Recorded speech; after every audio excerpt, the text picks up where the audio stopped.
Bienvenue à tous à l'étude de ce matin. Que la grâce, la paix de notre Seigneur Jésus soit avec vous. C'est un jour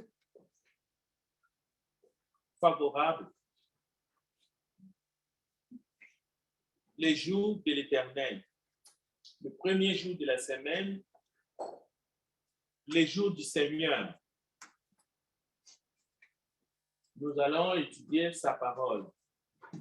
Nous saluons nos frères qui ne sont pas ici avec nous, les membres de l'Église du Christ de Montréal, qui sont avec nous à travers les Zoom.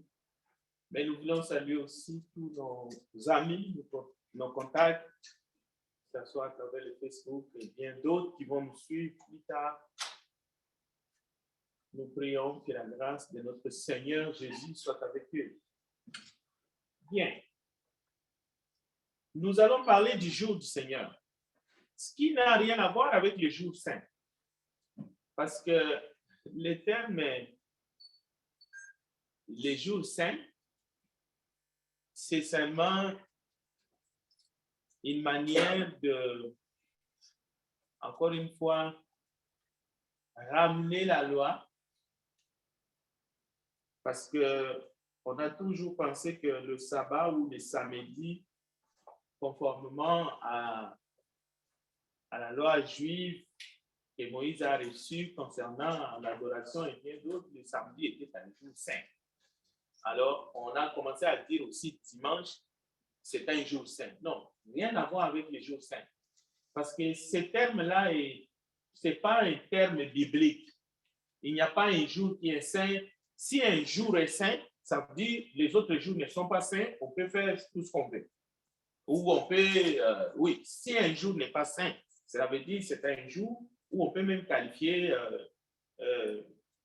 pas saint, c'est-à-dire même diabolique, satanique, tout ce que vous voulez.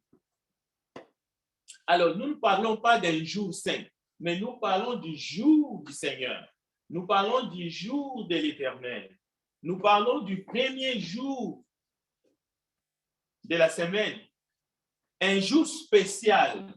Et nous allons voir pourquoi c'est spécial. Pourquoi les premiers chrétiens ont appelé ça jour du Seigneur. Nous verrons dans les textes bibliques. Ce qui n'a rien à voir avec dimanche, c'est un jour saint. Ou bien tout simplement, dimanche, c'est un jour de repos. Non. Même le sabbat, quand on disait c'était un jour de repos, il y avait beaucoup de choses qui venaient pour expliquer pourquoi c'était décrété jour de repos dans la loi. Ce qui n'a rien à voir avec la création, Dieu s'est reposé. Dieu s'est reposé, comment il s'est reposé? Est-ce qu'il s'est reposé comme nous? Après avoir fait un grand travail, on se repose? Est-ce que Dieu a pris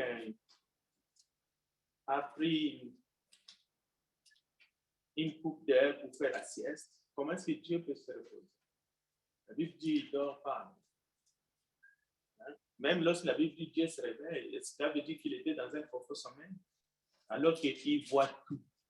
Alors même avant que la loi du Shabbat ou Sabbat soit établie, lorsque la Bible dit Dieu créa les ciels et la terre en 6 jours, puis se reposa, il ne faut pas penser que ces repos-là équivaut les repos humains. C'est-à-dire Dieu n'a rien fait dans le sens qu'il était fatigué après 6 jours, il a pris une pause. Non, ce n'est pas dans ce sens-là.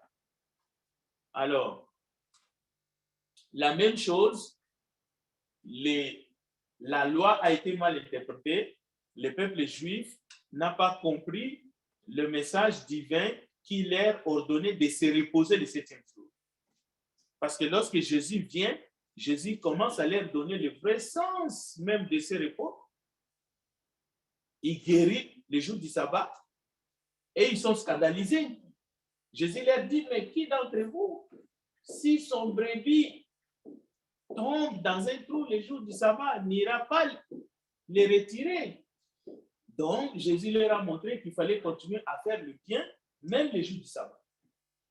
Donc, nous ne parlons pas ici du dimanche, jour de repos, du dimanche, un jour saint, comme si tous les autres jours ne sont pas saints. Nous ne parlons pas de Constantin, encore une fois, qui, lui, nous verrons, il a décrété dimanche, jour de repos. Et même, ils ont pris ça comme saint dans le sens que ces citoyens devraient prendre comme une pause dans leur dur labeur qu'ils avaient. Nous ne parlons pas de ça. Nous parlons vraiment des premiers chrétiens conformément aux enseignements qu'ils ont reçus du Seigneur et comment est-ce qu'ils ont compris et qu'ils ont vu de leurs propres yeux. Parce que souvent, on cherche, comme on dit, la petite bête, on cherche le passage qui autorise qu'on se réunisse le premier jour de la semaine. Et même si ce texte est devant nos yeux, mais on ne le voit pas quand même. Parce qu'on est déjà dans un état second. D'accord? Alors, ceux qui ont écrit l'évangile, ils ont dit, c'est que nous avons entendu, c'est que nos yeux ont vu. Ils sont allés même dire ce que nous avons touché. C'est ça qu'ils ont mis par écrit. Nous avons l'évangile, nous avons la parole de Dieu. C'est-à-dire, il y a des choses qu'ils ont vues eux-mêmes, qu'ils ont constatées, qu'ils ont touchées, qu'ils ont entendues, et grâce au Saint-Esprit, ils ont écrit. Alors, ne venez pas me dire à moi, il n'y a pas un commandement qui nous ordonne, nous ne voyons pas. Non, ceux qui ont écrit la Bible, ils ont vu, ils ont constaté, ils ont touché. Ils ont vu quoi, par exemple? Ils ont vu la résurrection de Christ. Même s'il n'était pas à la tombe comme les soldats lorsqu'il est sorti, non. Et ils ont constaté que le Christ était ressuscité parce qu'ils l'ont vu après sa résurrection. Et en même temps, ce Christ-là les a apparus plusieurs fois, mais c'était le premier jour de la semaine. Alors, ils ont vu ça lorsqu'ils ont commencé à se réunir après l'ascension de Jésus. Jésus est déjà retourné chez son Père. Alors, ils ont commencé à se réunir le premier jour de la semaine. Alors, ne venez pas encore une fois, je ne vois pas les commandements. Donc, c'est Constantin qui a fait que les chrétiens, ils ont appelé dimanche le premier jour. Ou les jours du repos. Non, il n'a rien à voir. Laissez-le. La Bible dit respectez le mort. Laissez-le tranquille là où il est. Il attend la résurrection. Mais nous allons regarder dans les Écritures. Alors, regardez par exemple dans 1 Corinthiens chapitre 11, verset 20 ici. Vous voyez? Si vous lisez 1 Corinthiens 11, vous commencez depuis le début, mais moi ici, je vais essayer d'avancer. Je ne peux pas m'éterniser, mais je vous donne les textes pour que vous puissiez les regarder et les étudier chez vous. J'enseigne. Même si vous ne pouvez pas interagir avec moi, j'enseigne. Vous pouvez continuer l'étude chez vous parce que nous n'avons pas le temps que les Juifs avaient. Cela veut dire que nous ne sommes plus dans les sabbats. Moi, j'ai une montre qui part et je dois vous laisser partir. Donc, je dois essayer de vous donner les renseignements possibles pour que vous continuez l'étude chez vous. Je sais que les théologiens ont essayé de compliquer les choses. L'étude doit être comme ceci, la prédication doit être comme ceci. Ça, c'est la science, c'est n'importe quoi. Parfois, je m'en moque. D'accord? Bon, regardez 1 Corinthiens chapitre 11. Je vais lire juste à partir du verset 23. Car j'ai reçu du Seigneur ce que je vous ai enseigné. C'est-à-dire, c'est lui qui parle. C'est lui qui enseigne. C'est lui qui était même un pharisien rigide. C'est lui qui respectait les sabbats. Il était zélote. C'est-à-dire, il avait un zèle, mais terrible pour la loi. C'est lui qui dit qu'il a reçu de qui? Il n'a pas reçu de Moïse. Il n'a pas reçu de Moïse. Lui connaissait la loi. Lui, il était un homme instruit. Gamaliel était reconnu parmi les rabbins qui avaient une connaissance de la loi. D'ailleurs, Paul dit qu'il était irréprochable quant à la loi. Imaginez maintenant ceux qui ont enseigné Paul. Si lui, il dit qu'il était irréprochable. Mais ici, il dit j'ai reçu du Seigneur ce que je vous ai enseigné. Bon, entre autres, c'est lui qui va parler du premier jour de la semaine. Nous étions réunis pour rompre les pains. Il n'a pas réussi de Constantin. Il a réussi ça du Seigneur, du Saint-Esprit. C'est pour cela qu'à Troas, ils étaient réunis les premiers jours de la semaine pour rompre les pains.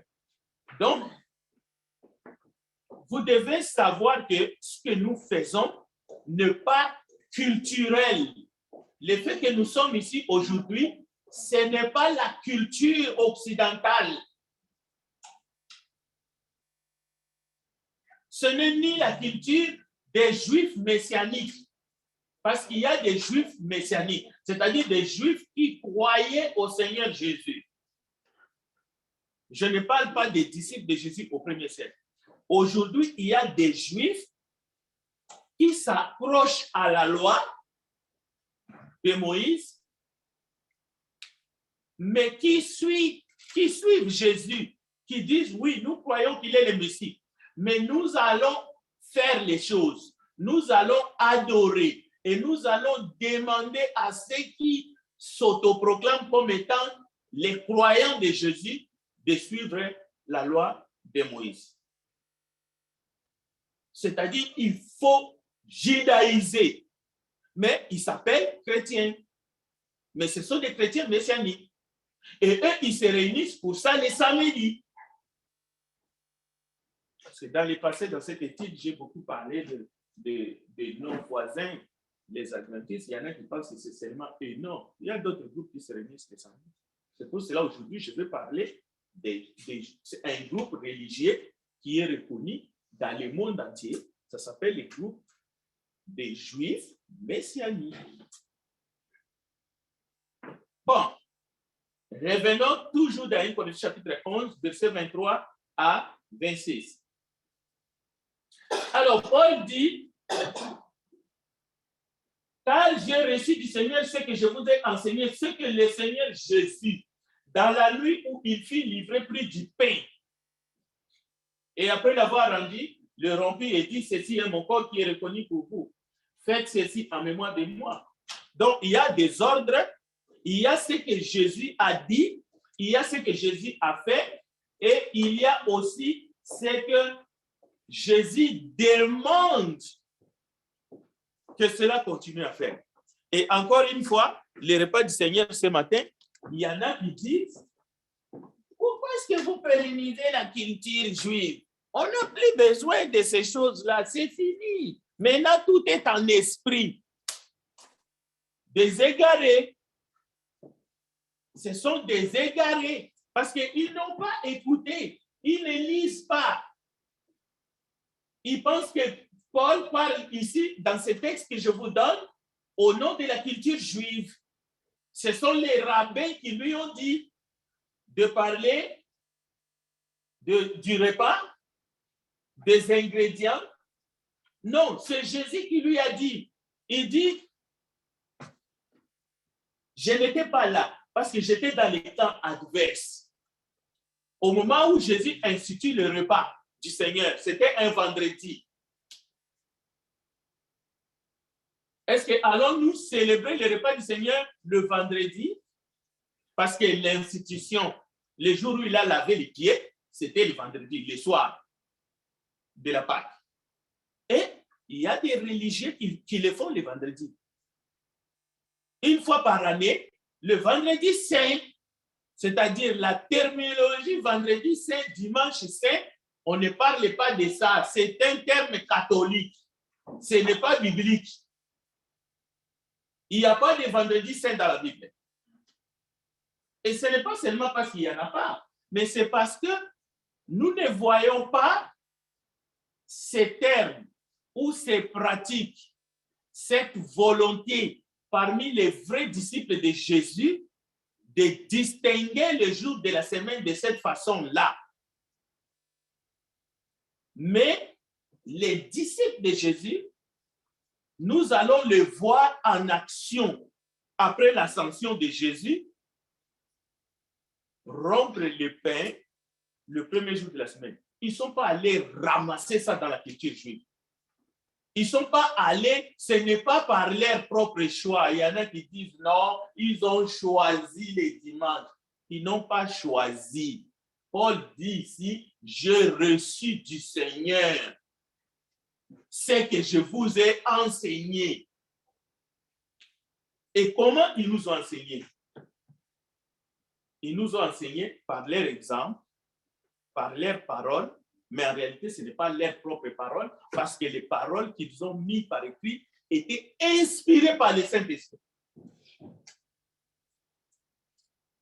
Et ainsi de suite.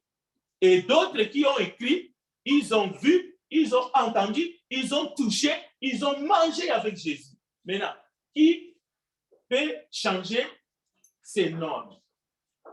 Qui peut venir dire, oh non, les choses que vous voyez que les chrétiens font, c'est Constantin le Grand qui l'a ordonné. Ah.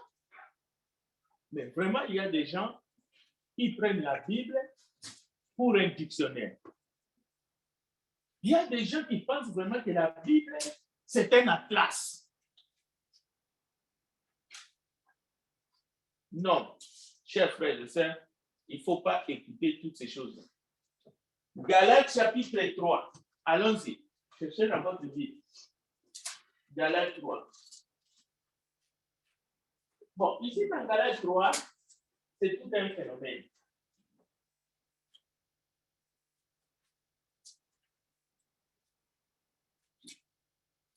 Suivez dans votre Bible. À partir du verset 1er. Vous pouvez lire jusqu'au verset 7. C'est pour la liberté que Christ nous a affranchis. Mais en réalité, nous disons souvent que Christ nous a affranchis de la loi du péché. Oui, d'accord. Christ nous a affranchis de l'esclavage du péché, d'accord. Mais Christ nous a affranchis aussi de la loi, tout simplement. Parce que la loi était un joug.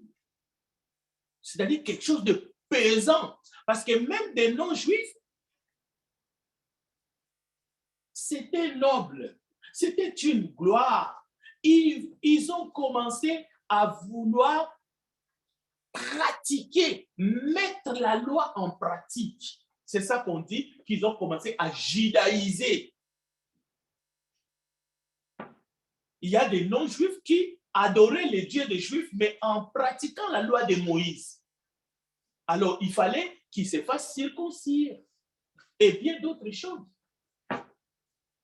Il fallait qu'ils respectent les sabbats. D'accord?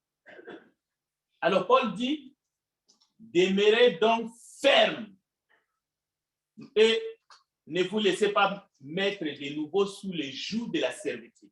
Parce que la loi va te ramener dans la servitude. Mais cette servitude-là est multiforme. Et vous allez voir. Voici moi, Paul. Je vous dis que si vous vous faites circoncire, Christ ne vous servira de rien.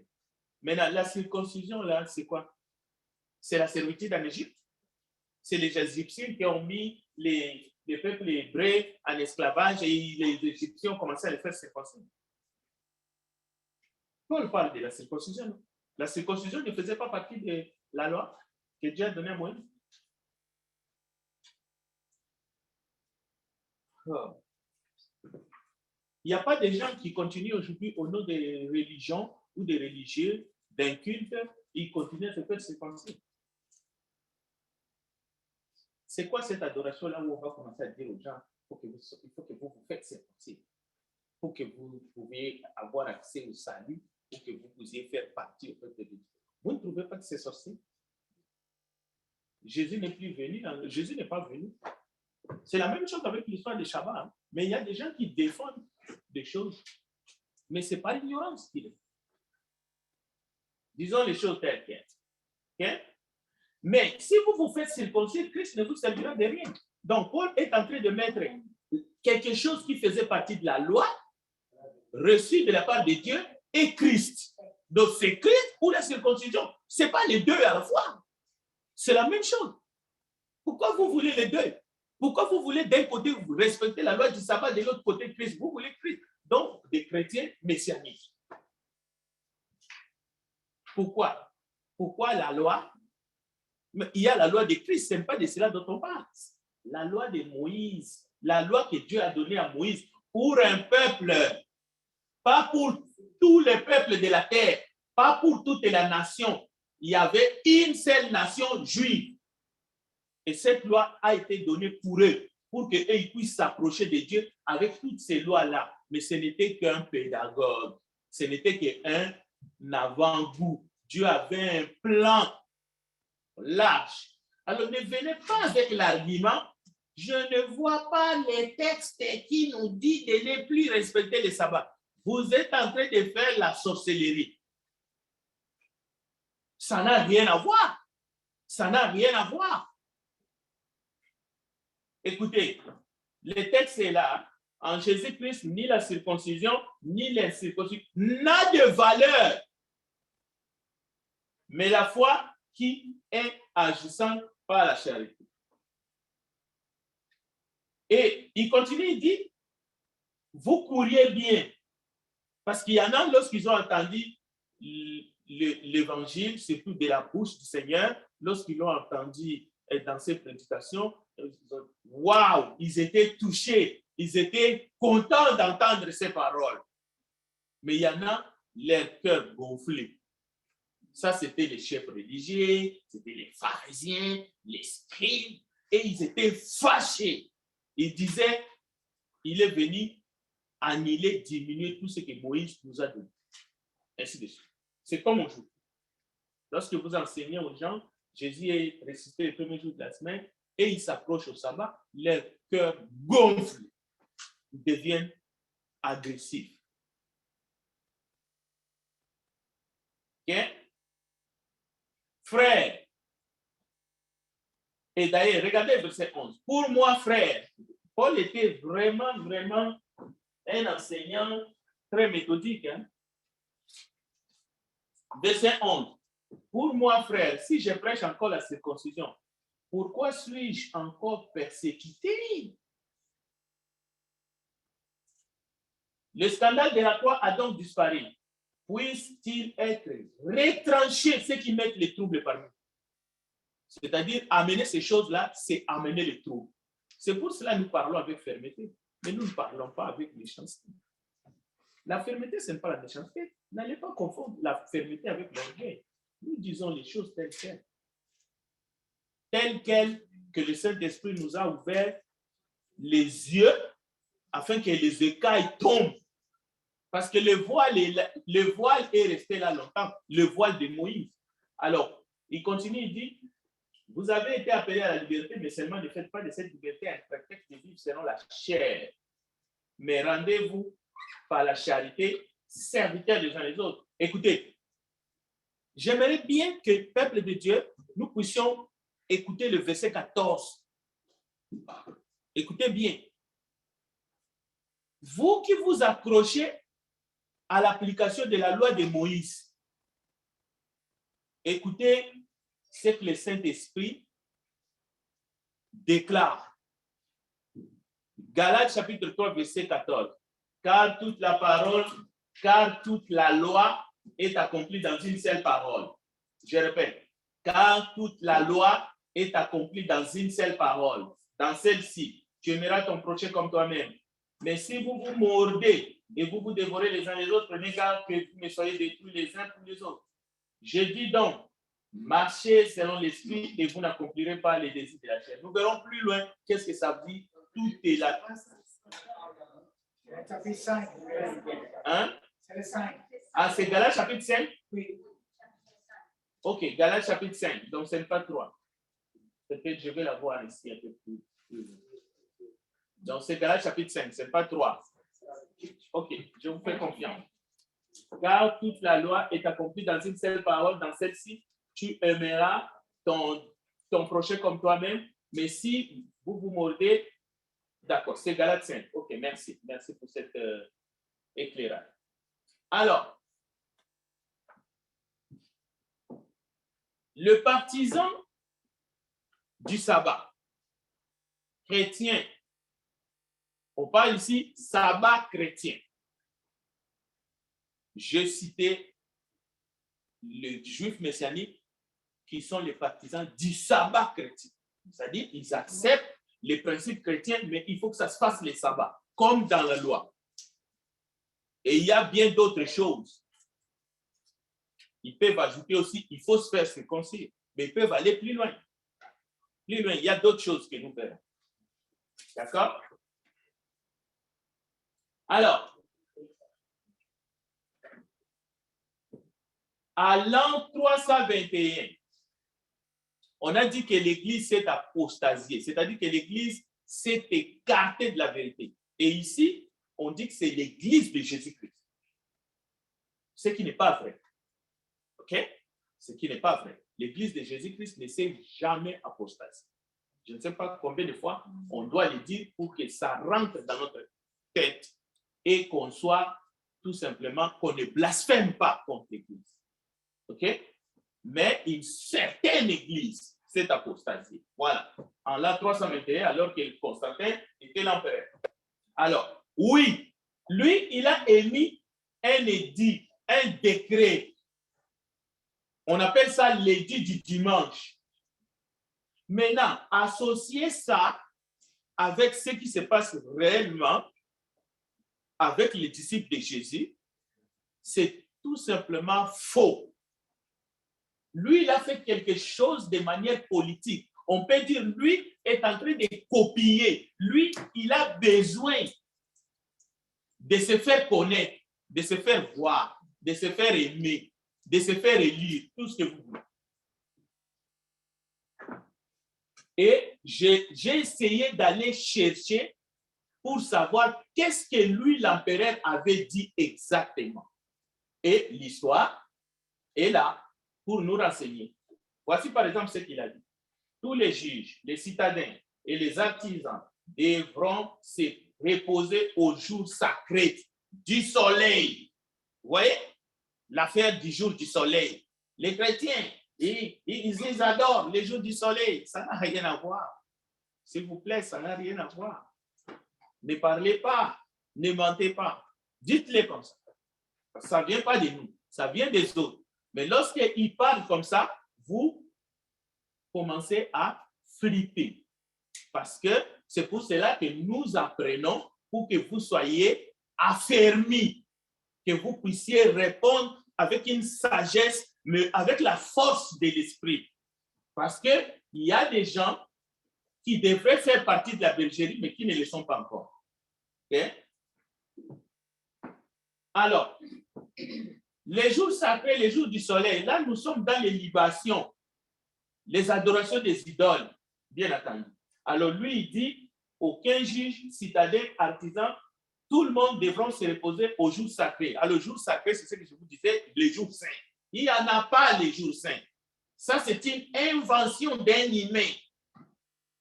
Il appelle ça jour sacré. Dans l'église de Jésus-Christ, il n'y a pas de jour sacré ou jour saint. Il n'y en a pas. Il y a les jours du Seigneur. Pourquoi? Parce que le Seigneur a vaincu la mort. Il est sorti du tombeau le premier jour de la semaine. C'est un jour spécial. C'est un jour de gloire. C'est un jour de rappel. Pas seulement de sa mort, mais de sa victoire, de sa résurrection. Nous sommes là parce que les premiers chrétiens ont célébré la résurrection. Nous ne célébrons pas le dimanche. On ne célèbre pas un jour. Ça, c'est la folie. On ne célèbre pas un jour. C'est parce que vous lisez mal. Oh, les Juifs célébraient le sabbat. Qui vous a dit que nous sommes venus ici célébrer les dimanches? Ça n'a aucun sens. C'est un non-sens déjà. Donc, il faut balayer ça. OK. Malgré que il a demandé à ses artisans de se reposer au jour sacré du soleil, les habitants des campagnes pourront librement se livrer à la culture de leur terre, puisqu'il arrive fréquemment qu'aucun autre jour ne corresponde davantage à l'ensemencement des grains dans les sillons ou les vignes, dans les fossés, ainsi de suite. Donc, si vous lisez l'édit du dimanche de Constantin, vous allez voir que beaucoup de gens ne l'ont pas lu, mais ils ont cru ce qu'on leur a raconté, que de manière universelle, Constantin a ordonné à tous les chrétiens de commencer à ne plus adorer les sabbats, les samedis, mais les dimanches. C'est ça que nous faisons aujourd'hui. Faux et archi-faux. Il n'y a rien de mensonge qui peut tenir longtemps. D'accord? Mais il y a d'autres choses. Il y a d'autres choses que j'ai vues, que peut-être ceux qui font des recherches ont trouvé comme moi. Le canon du Nouveau Testament a été approuvé en 393 au concile d'Hippone. Vous pouvez vérifier même dans les bibliothèques. La doctrine de la Trinité fut définie en 325 après Jésus-Christ au concile de Nicée. Les gens se réunissent et disent, nous allons sortir quelque chose que nous allons imposer, et même par la force. Mais aujourd'hui, même si on a enlevé l'imposition par la force, mais ça continue quand même, vous allez voir, vous pouvez passer du temps à essayer de défendre la doctrine de la Trinité. Mais en oubliant la source, les 325 et le concile de Nicée, vous mettez ça du côté, mais vous défendez la doctrine de la Trinité avec la Bible à main. Mais reconnaissez au moins que d'où ça vient. Soyez honnêtes. Si le Canada invente un avion ici et que cet avion fait le tabac et que vous voulez défendre aujourd'hui la fabrication de cet avion, mais au moins reconnaissez que ce sont les Canadiens qui ont inventé cet avion-là à telle date et telle date. Mais ne venez pas comme si c'est le Saint-Esprit qui a inspiré les Canadiens pour faire cet avion. Troisième exemple, la doctrine vrai homme, vrai Dieu de Jésus-Christ fut définie en 451 au concile de Chalcédoine. Nous ne sommes pas en train de dire que Jésus n'était pas 100% humain et qu'il était Dieu. Mais il y a des gens qui ne sont pas d'accord ou qui sont d'accord à 50%, mais on peut trouver dans la Bible, justement, des textes qui parlent du Fils de l'homme et qui parlent du Fils de Dieu. Mais il s'est passé quelque chose au concile de Chalcédoine. Une doctrine est sortie. Maintenant, les sabbats ou les shabbats, on trouve cet enseignement ou cette loi dans la Bible. Parce que la Bible, c'est 66 livres. On est d'accord? L'Ancien livre. Mais attendez bien. Comme la Bible s'interprète elle-même, ce n'est pas tout ce qui est dans la Bible, Ancien Testament ou Nouveau Testament, que cela doit être observé par les chrétiens dans tous les âges. Alors, si c'est le cas, je peux sacrifier ma fille comme Jephthé a sacrifié. Dans la Bible, il a passé sa fille au feu. OK? Si tout ce qu'il y a dans la Bible, Ancien Testament ou même Nouveau Testament, on doit observer cela dans les cultes du Nouveau Testament et dans la Nouvelle Alliance, alors on est fichu là. Il faut que je vous demande où sont vos animaux. Où sont vos animaux pour l'expiation de vos péchés? Et vous allez me demander, oh, mais où est l'autel? Mais vous êtes là devant une table et là un micro, mais c'est où est le sanctuaire? Donc vous comprenez? Il ne faut pas que quelqu'un vous dise, oh, mais c'est dans la Bible. Depuis quand on vous a dit qu'on ne doit plus respecter ça? Mais écoutez, les sacrifices des animaux, c'est aussi dans la Bible. La circoncision, c'est aussi dans la Bible.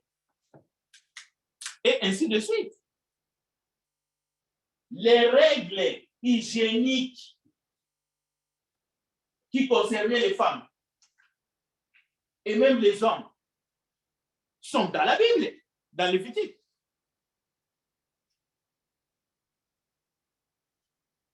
Voilà. J'espère que c'est clair. On va s'arrêter bientôt avec cette question-là, cette page-là. Qui a décrété dimanche, jour du Seigneur? Bon, on va raisonner par défaut. OK? Admettons qu'un humain, peu importe qui c'est, un empereur, c'est grâce à lui que nous sommes libérés du sabbat. Nous pouvons adorer le dimanche matin, jour du soleil. OK? Mais il a décrété ça de manière universelle, comme il y a des décrets aujourd'hui. Il y a encore des décrets. Il y a des chefs qui peuvent décréter tant, ça y est. Vous n'obéissez pas, vous êtes sanctionné. Parce que lorsqu'il y a un décret, ouais, vous ne voulez pas respecter le décret, vous serez sanctionné. Vous devez accepter les sanctions. Parce que sinon, on va vous passer par-dessus. Bon. Maintenant, la question est celle-ci. Il a été décrété de manière universelle le dimanche comme étant jour de repos et jour du culte, jour où on doit prier, c'est un jour saint. Dans le monde entier. Et ceux qui ne respectent pas ces décrets, on les traite de mécréants. OK? Ou des gens sans foi ni loi. Mais la même chose. Le sabbat a été décrété, mais on ne sait pas qui. Et ceux qui ne respectaient pas la loi du sabbat, ils mouraient. Ils mouraient. Et il y avait d'autres choses encore graves. Moi, je me demande si cette loi-là était toujours en vigueur. Je ne vois pas autant de morts parmi ceux qui ne respectaient pas les sabbats. Parce que ceux qui ne respectaient pas les sabbats décrétés par Dieu lorsqu'il a donné à Moïse, Dieu disait ces gens-là devraient mourir. Ils devraient être retranchés du peuple. Moi, je ne vois pas de morts, même parmi les Juifs. Ni parmi ceux-là qui disent qu'ils respectent la loi du sabbat. Bon, revenons maintenant pour le dimanche. Admettons que le dimanche était décrété. Bon, on ne parlera pas des morts, parce que celui qui a décrété, c'est un homme sage, c'est un humaniste, quelqu'un qui aime les gens, et ensuite qui n'est pas violent. Parce que, disons qu'il ne l'a pas imposé, même aujourd'hui, on ne l'a pas imposé, peut-être dans les temps. Question, qui sont ceux qui respectent? Qui peut nous dire sans l'ombre de doute que les gens continuent à respecter le premier jour de la semaine, le dimanche, comme jour de repos? On va faire court. Les machines, les zizi, je ne sais pas quoi, même des bombes sont en train de tomber aujourd'hui même où je vous dis en Ukraine. C'est du boulot. Il y a des gens qui sont dans les avions. C'est qui respecte ça? C'est qui respecte ça? Non. C'est qui respecte les dimanches comme les jours de repos et les jours sacrés. Même ceux qui les pratiquent ne les prend pas dans ces termes-là. La même chose. Les sabbaténaires, les chrétiens qui aiment les sabbats, là, même eux, je ne pense pas qu'ils sont en train de pratiquer le sabbat aujourd'hui comme étant la loi. Parce qu'il y en a, quand ils vont sortir là, on les voit les samedis, ils vont où? Ils vont où? Ils reprennent leur boulot. Ils sont en train de bosser comme des malades. Alors, il faut arrêter des fois. Ça, souvent, les gens disent, non, c'est le sabbat. Ils mentent. C'est le menteur. Parce qu'ils bossent comme des malades les samedis. Bon. Je vais terminer en disant, qui peut sans l'ombre de doute dire quel jour de la semaine Caïn et Abel ont offert leur sacrifice à Dieu? On sait que Caïn a fait quelque chose, ils ont adoré. Abel aussi. Abel et Caïn. Ce sont des fils des patriarches. Ils ont été enseignés. C'était quel jour de la semaine? Dieu a exaucé Abel, mais pas Caïn. Ce n'est pas parce que Caïn avait choisi un mauvais jour. Parce qu'on dit, c'est parce que Dieu s'est reposé le 7e jour. Donc, c'est pour cela qu'on a donné cette loi à Israël. Sans aucun doute. Mais au début, dans la Genèse, l'adoration a commencé. Est-ce que la Bible donne cette précision? Lorsqu'Abraham, vous pouvez lire les textes, je vous donnerai les textes. Il est mis en épreuve. Il prend son fils. Il marche. Sarah est restée à la maison. J'ai lu, j'ai trouvé qu'après cette épreuve-là, Sarah n'a pas vécu longtemps. Elle est morte tout de suite après. Parce que c'était vraiment une épreuve. Mais ce n'est pas Sarah qui a été mise à l'épreuve. C'est Abraham. Et on appelle Abraham le patriarche. Si Abraham était patriarche et pour des vrais, qui était Sarah? Donc, le terme patriarche, ça, matriarche, hein? Sarah, matriarche. Ça s'applique seulement aux hommes, hein? Pas aux femmes, pas à elle. Au nom de quoi? Discrimination. Est-ce que c'est un choix de Dieu?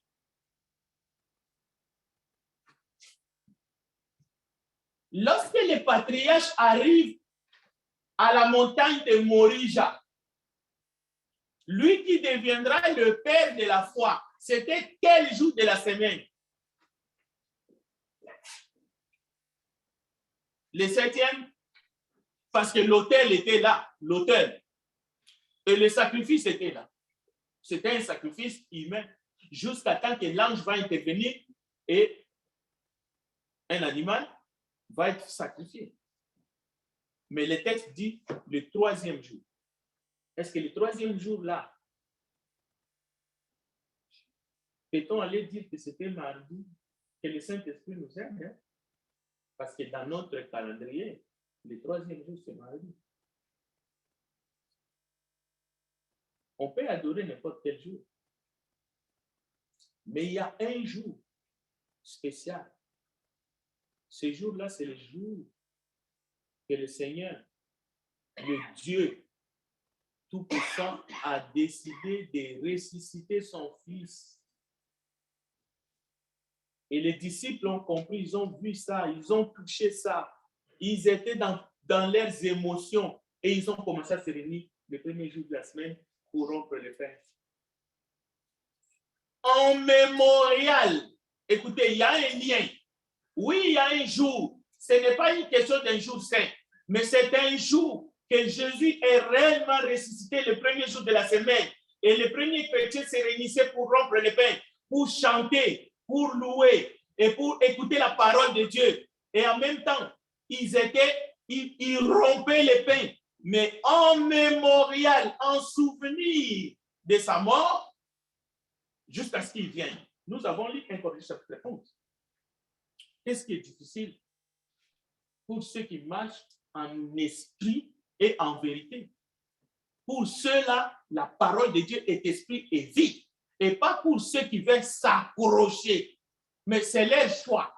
Ceux qui veulent s'accrocher à la loi, mais nous verrons d'autres textes à l'avenir. Surtout les textes Hébreux chapitre 4, verset 1 à 16. Et on va prier maintenant. Ça, je vous demande de les garder. Je vais revenir là-dessus. Hébreux, parce que ça parle du repos. Hébreux chapitre 4, verset 1 à 16. Paul, qui connaissait les 10 commandements, il dit dans Actes chapitre 20, verset 6 à 7, le premier jour de la semaine, à Troas, nous étions réunis pour rompre les pains. Et c'est ce que nous allons faire parce que nous marchons sur le fondement des apôtres et des prophètes et Jésus-Christ étant la pierre. Nous allons terminer par la prière. Prions ensemble. Nous te bénissons, grand Dieu des cieux, parce que tu as voulu que le premier jour de la semaine, Jésus-Christ puisse sortir du tombeau et que nous ayons l'espérance et que nous puissions vivre la victoire nous puissions le voir et que nous puissions croire et que nous puissions prêcher ce message, la bonne nouvelle du salut. Nous te demandons de nous aider à rester fermes et à tenir bon et à continuer toujours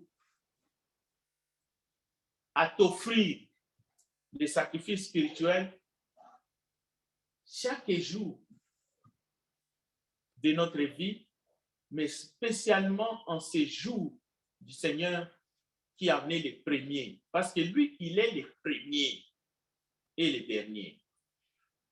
Merci pour cette journée merveilleuse et tu nous as réveillés ce matin et nous sommes réunis et nous voulons t'offrir un culte agréable à l'honneur de ton Saint-Nom. Bénis ton peuple réuni partout dans le monde. Bénis, Seigneur, ceux qui ne te connaissent pas encore, mais qui veulent sortir des ténèbres pour venir vers toi, qui est le vrai soleil. Nous te remercions pour tout cela. C'est dans le nom de Jésus que nous avons ainsi prié. Amen. Amen. Nous bénisse.